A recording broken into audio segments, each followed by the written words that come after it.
आप देख रहे हैं आपका अपना टीवी चैनल आरजे रमझाझर।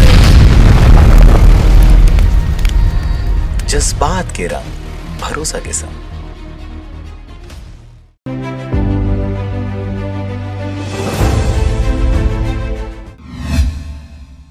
मास्टरमाइंड नौकर ने अपने मालिक के कपड़े दुकान में की लाखों की चोरी। खबर है बिलासपुर क्षेत्र का सिविल लाइन थाना क्षेत्र अंतर्गत आने वाले ग्रीन पार्क कॉलोनी में बीते 15 दिसंबर की शाम को घर में घुसकर की गई लूट का सनसनीखेज खुलासा हो गया। मामले में मकान मालिक के कपड़ा दुकान में काम करने वाला पुराना नौकर ही वारदात का मास्टरमाइंड निकला। आरोपियों से पुलिस ने 10 लाख रुपए कीमत का सोने चांदी के जेवर के साथ नगद और घर के सामान बरामद किए। मामले का खुलासा करते हुए एसपी प्रशांत अग्रवाल ने बताया कि थाना सिविल लाइन अंतर्गत ग्रीन पार्क कॉलोनी के मकान में बीते 15 दिसंबर की रात करीबन 7:15 बजे 25 से 30 साल के दो युवक ग्रीन पार्क कॉलोनी निवासी प्रार्थी विनोद आडवाणी के घर में घुस आए। घर में मौजूद विनोद आडवाणी की मां पार्वती का मुंह बांधकर उनके पहने हुए गहने, सोने का कंगन, सोने का माला, कान की बाली के साथ अलमारी के रखे हुए सोने चांदी के गहने और नगद रकम लेकर फरार हो गए। पॉश कॉलोनी में हुई दिल दहला देने वाली लूट की वारदात को गंभीरता से लेते हुए पुलिस अधीक्षक प्रशांत अग्रवाल, एसपी शहर उमेश कश्यप सहित थाना प्रभारी शनीप रात्रे समेत पुलिस की टीम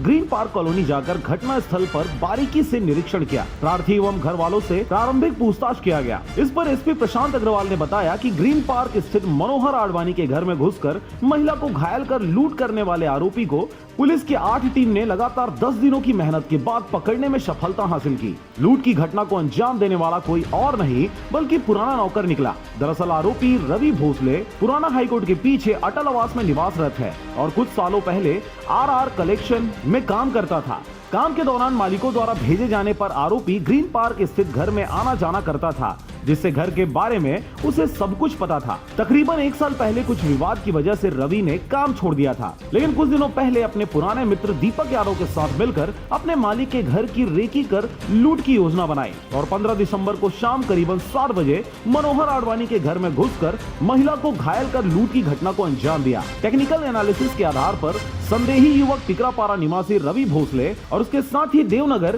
कोनी थाना निवासी दीपक यादव को पकड़कर पूछताछ करने पर उन्होंने घटना को अंजाम देना स्वीकार किया। बिलासपुर पुलिस ने 10 दिनों की अथक मेहनत से आरोपियों तक पहुंचने में कामयाबी हासिल की। टीम की प्रशंसा करते हुए आईजी दीपांशु काबरा ने टीम के लिए 20,000 रुपए और एसपी प्रशांत अग्रवाल ने 10,000 रुपए नगद इनाम देने की घोषणा की। इसके अलावा डीजीपी डीएम अवस्थी ने पुलिस टीम के लिए अलग से 50,000 रुपए इनाम की घोषणा की। लगभग सारे अधिकारी बिलासपुर शहर के इसमें कहीं न कहीं इन्वॉल्व थे। इस केस को क्रैक करने में सभी ने अपना अपना प्रयास दिया और इन सभी के सम्मिलित प्रयास से दोनों आरोपियों को हम लोग बिलासपुर पुलिस गिरफ्तार करने में सफल रही।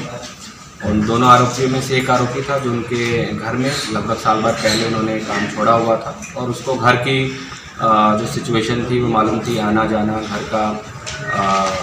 घर का बनावट वगैरह सब उनको मालूम था और उन्होंने रेकी करके शाम को इस घटना को अंजाम दिया। उसके साथ उसका एक साथी जो पुराना स्टाफ था, उसका एक साथी जो कि पहले भी चोरी के केस में जेल जा चुका, इन दोनों ने मिल करके प्लान किया और पैदल ही घटना वाले दिन उस घर में हम लोग गए थे और पैदल ही वहाँ से सामान चोरी करके भागे थे। और उसके बाद पूछताछ में इन दोनों ने फिर पूरी घटना करना कबूला है और इससे जो भी चोरी गया हुआ सामान था वो सारा का सारा लगभग 18 तोला सोना और 57 तोला चांदी और कुछ कैश से सारा सामान इससे बरामद हुआ है। और पुलिस की टीम ने लगातार इसमें मेहनत करी। उसको देखते हुए आदरणीय डीजीपी सर ने टीम हेतु 50,000 के इनाम की घोषणा करी है और बिलासपुर आईजी सर ने टीम के लिए 20,000 इनाम की घोषणा की। बिलासपुर से अमित पाटले की रिपोर्ट, आरजे रमझाझर।